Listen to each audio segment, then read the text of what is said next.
क्या आपको सांस लेने में दिक्कत होती है? क्या आपके सीने में जकड़न रहती है? या फिर जब आप छोटी-मोटी चीज़ें करते हैं तो सांस फूलने लगती है?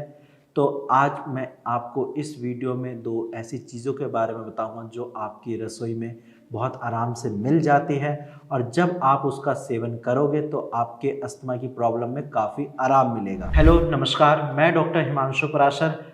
अब हम बात करते हैं 2 ऐसी चीज़ों के बारे में जो आपकी रसोई में बहुत आराम से मिल जाती है और जिससे आपके अस्थमा की प्रॉब्लम में काफ़ी आराम मिलता है। क्योंकि ये चीज़ मैंने अपने ओपीडी पेशेंट को भी बताई है और आप यकीन मानिए उनकी अस्थमा की प्रॉब्लम 60 से 70% तक कम हो चुकी है। लेकिन बात वही है कि रेगुलर इन चीज़ों का सेवन करना है, इसको अच्छे से फॉलो करना है। पहली चीज़ है अजवाइन। अजवाइन आम तौर पे बहुत ज़्यादा कॉमनली आपके रसोई में मिल जाता है। अगर आपके किचन में नहीं है तो आप बाहर से ले आइए। अजवाइन के क्या फ़ायदे हैं और ये अस्थमा में कैसे मदद करते हैं? देखो, अजवाइन जो है आपका वो ब्रोंकियोडायलेटर है, यानी कि अस्थमा के केस में जो आपका एयर पैसेज जो नैरो हो जाता है, जिसमें स्वेलिंग आ जाती है, बट जब आप अजवाइन का सेवन करोगे तो वो आपका जो ब्रोंकस है उसको वो डायलेट कर देता है और जैसे ही डायलेट करेगा तो वहाँ पे एरिया बढ़ेगा। एरिया बढ़ने की वजह से जो आपके चेस्ट में कंजेशन रहती है वो कम हो जाएगी और इसके साथ साथ अगर वहाँ पे बलगम जमा है तो वो बलगम भी आपका बाहर आ जाएगा। नेक्स्ट पॉइंट है, अगर आप अजवाइन की भाप रेगुलर लेते हो यानी कि अजवाइन से स्टीम करते हैं तो उससे ये फ़ायदा होगा कि आपके सीने की जो कंजेशन है वो ठीक होगी और इसके साथ साथ अगर आप अजवाइन रेगुलर ले रहे हो, अपनी डाइट में शामिल करते हैं तो अस्थमा की जो फ्रीक्वेंसी है, जो अस्थमा अटैक की फ्रीक्वेंसी है, उसमें भी काफ़ी हद तक कमी आएगी और पेशेंट को काफ़ी आराम भी मिलेगा। सेकंड जो चीज़ है जो आपके रसोई में ईज़िली मिल जाती है वो है मेथी दाना। मेथी दाना आपकी इम्यूनिटी को बूस्ट करता है, आपके बलगम को यानी कि म्यूकस को सीने से बाहर निकालता है और आपकी अस्थमा की प्रॉब्लम में काफ़ी आराम मिलता है। मेथी दाना को लेना कैसे है?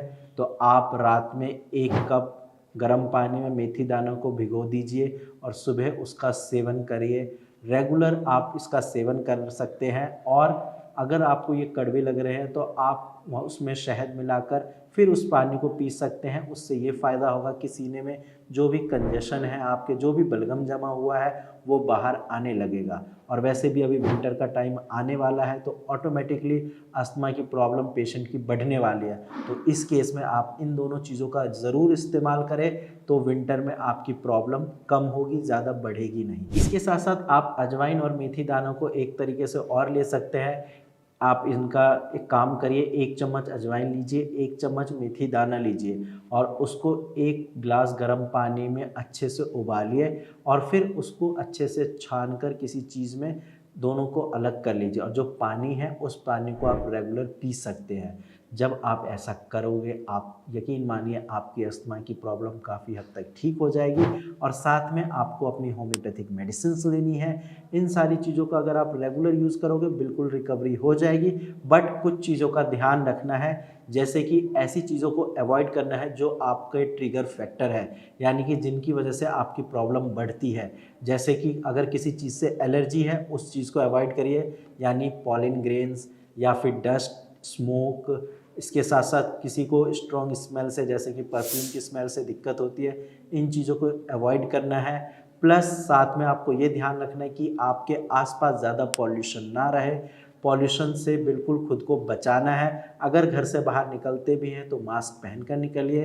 इन चीज़ों का अगर आप इस्तेमाल करोगे, रेगुलर फॉलो करोगे तो डेफिनेटली आपकी अस्थमा की प्रॉब्लम भी ठीक होगी।